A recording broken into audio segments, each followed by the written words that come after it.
Chapter 3, question 1, answer is false. Because sales book is a book of original entry. It's a part of subsidiary book, not ledger. Question 2, answer is false. Sale of office furniture is not sale of goods. Sales account तभी आप use कर सकते हो बच्चों जब आप goods बेच रहे हो. यहाँ आप ऑफिस फर्नीचर बेच रहे हो तो जो अकाउंट आपको क्रेडिट करना है वो कौन सा होगा? Office furniture account, not sales account. Question 3, answer is false. Because when we buy furniture we debit furniture account and we credit cash account, right? Question 4, answer is false because patent right जो है वो एक real account है, tangible nature का. आप जानते हो बेटा, गुडविल, पेटेंट्स, कॉपीराइट, ट्रेडमार्क्स, ये सब इंटेंजिबल एसेट है जो रियल अकाउंट की कैटेगरी में आते हैं, नॉमिनल में नहीं. Question 5, answer is false because outstanding expense is not a nominal account. Outstanding expense की कैटेगरी है personal account, right? Representative personal account. Question 6, answer is false क्योंकि अगर आपने पास्ट में कभी किसी का अकाउंट बैड डेट्स के थ्रू राइट ऑफ कर दिया, उसने आपके पैसे डुबा दिए, आपने लिख दिया bad debts account debit to customer account, तो वो बात आई गई हो गई. अब फ्यूचर में जाके उससे पैसों की रिकवरी हो रही, पैसा आ रहा है, तो ये bad debts recovered account credit होगा. एंट्री क्या बनेगी? Cash account debit to bad debts recovered account. Debtor account में क्रेडिट मत करना. अगर आप डेटर अकाउंट में क्रेडिट करोगे तो एक एरर कर दोगे. वो पर्सन जिसने आपका पुराना डूबा हुआ पैसा दिया है वो बन जाएगा आपका क्रेडिटर. ये लायबिलिटी क्रिएट कर लोगे आप, जबकि यहाँ की इनकम हो रही है. Question 7, answer is false because जो wages paid for erection of machinery है वो according to historical cost concept machine account में डेबिट होना चाहिए, प्रॉफिट एंड लॉस अकाउंट में डेबिट नहीं होना चाहिए. क्वेश्चन 8, आंसर इज फॉल्स क्योंकि जब आपका कस्टमर आपको गुड्स रिटर्न कर रहा है तो ये सेल्स रिटर्न हो रहा है, इसे बोलते हैं रिटर्न इनवर्ड, तो इसे डेबिट करना पड़ेगा आपको रिटर्न इनवर्ड अकाउंट में. क्वेश्चन 9, आंसर इज फॉल्स क्योंकि किसी भी लेजर का बैलेंस, अपन कितनी बार पढ़ते हैं क्लास में यार, किसी भी लेजर का balance is known by the side which is higher not shorter. अगर डेबिट साइड बढ़ी है तो डेबिट बैलेंस बोलेंगे, क्रेडिट साइड बढ़ी है तो क्रेडिट बैलेंस बोलेंगे. क्वेश्चन 10, अगेन फॉल्स क्योंकि नॉमिनल अकाउंट्स को कभी बैलेंस नहीं करते बेटा. नॉमिनल अकाउंट्स को at the end of year close करते हैं by transfer to income statement, that is या तो ट्रेडिंग अकाउंट या profit and loss account. Question 11, allowance made for prompt payment क्या कहलाता है? Cash discount. ट्रेड डिस्काउंट नहीं कहलाता.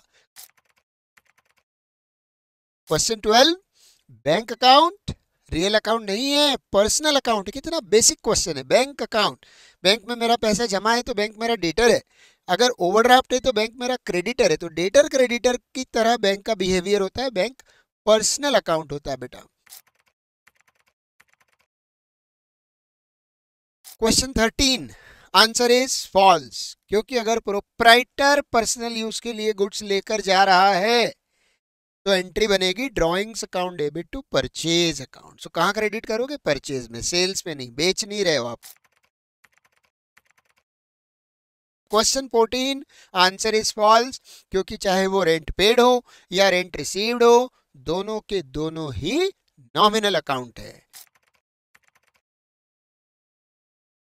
क्वेश्चन 15, आंसर इज फॉल्स क्योंकि चाहे तुम सब्सिडरी बुक्स बनाओ या कुछ भी बनाओ, जर्नल को हटा नहीं सकते.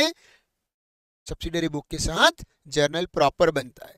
क्योंकि बहुत सारी ऐसी एंट्रीज होती हैं जो बाकी की सब्सिडियरी बुक्स में नहीं आती। Purchase book, sales book, purchase return, sales return book और कैश बुक, ये 5 बुक्स में जो एंट्री नहीं आती उनको जेपी में लिखा जाता है, जर्नल प्रॉपर में, जैसे opening entry, closing entry, transfer entry, rectification entry और ऐसी बाकी की entries.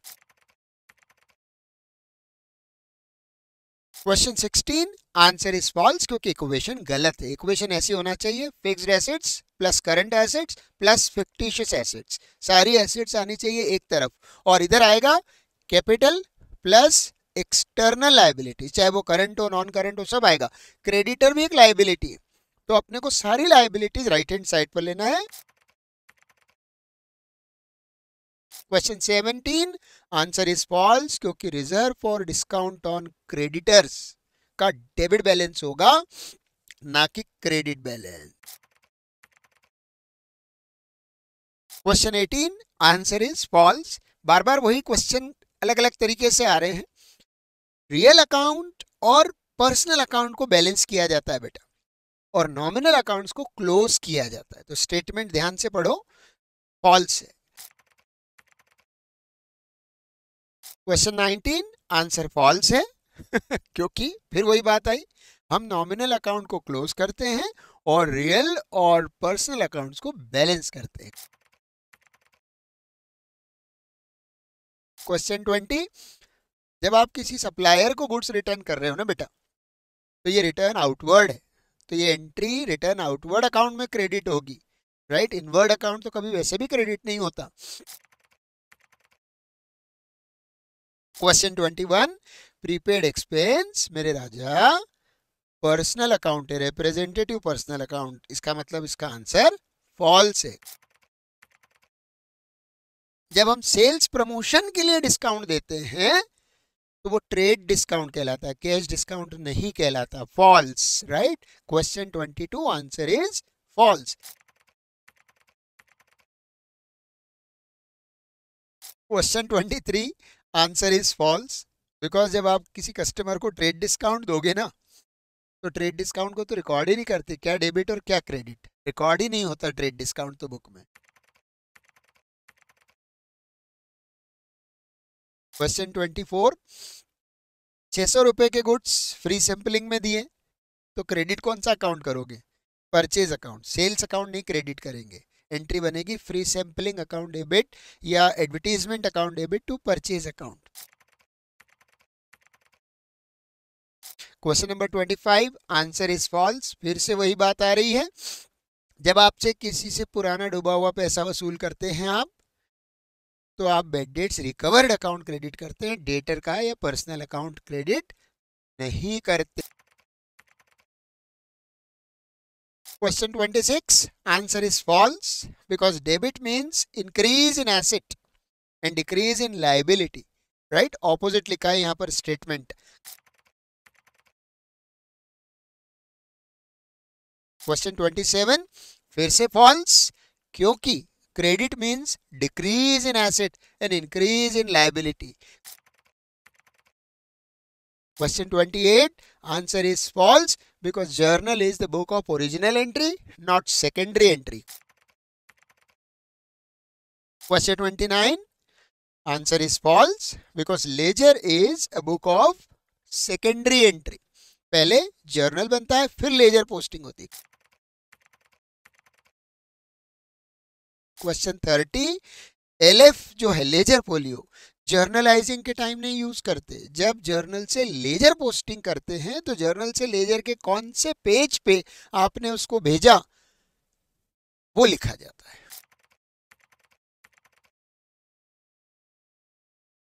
Question 31, answer is false because balance brought down word जो है वो बैलेंसिंग के टाइम नहीं, वापस लेजर को जब रीओपन करते हैं नेक्स्ट मंथ के लिए तब यूज करते हैं, therefore the answer is false. Question 32, राजा आंसर फॉल्स है। तुम जानते हो जब तुमने कैश में गुड्स बेचे हैं तो रमेश को या राम को क्यों डेबिट करोगे आप, डेबिट तो आप कैश अकाउंट करोगे, right. Question 33, answer is false क्योंकि अगर प्रोप्राइटर अगर गुड्स अपने घर ले जा रहा है पर्सनल यूज के लिए तो ड्रॉइंग अकाउंट डेबिट होगा, क्रेडिट नहीं होगा।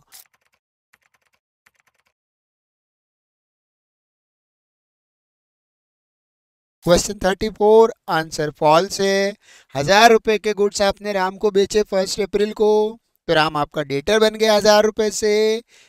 1 मई को उसने आपको 950 ला के दिए, तो आप उसको 950 से क्रेडिट करोगे, क्योंकि फुल सेटलमेंट नहीं लिखा है, डिस्काउंट थोड़ी दिया आपने। आंसर फॉल्स होगा।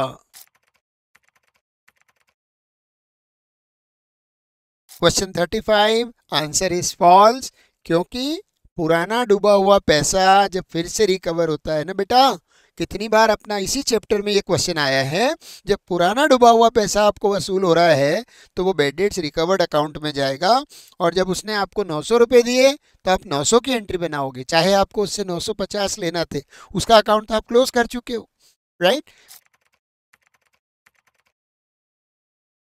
क्वेश्चन 36 फिर से वही क्वेश्चन, आंसर इज फॉल्स। 100 रुपए के गुड्स अगर प्रोप्राइटर पर्सनल यूज के लिए लेके जा रहा है तो ड्राइंग अकाउंट डेबिट होगा और परचेज अकाउंट क्रेडिट होगा। सेल्स अकाउंट क्रेडिट होने का तो सवाल ही नहीं उठता।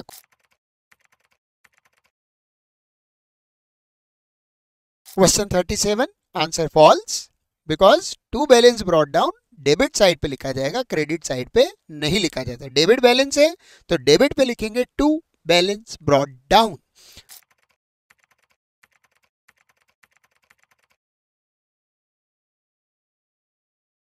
क्वेश्चन 38 आंसर इज फॉल्स, क्योंकि जब आप ओपनिंग एंट्री से पोस्टिंग करोगे लेजर्स में, तो जिन चीजों का डेबिट बैलेंस होगा उनके लिए डेबिट साइड पर लिखोगे टू बैलेंस ब्रॉट फॉरवर्ड।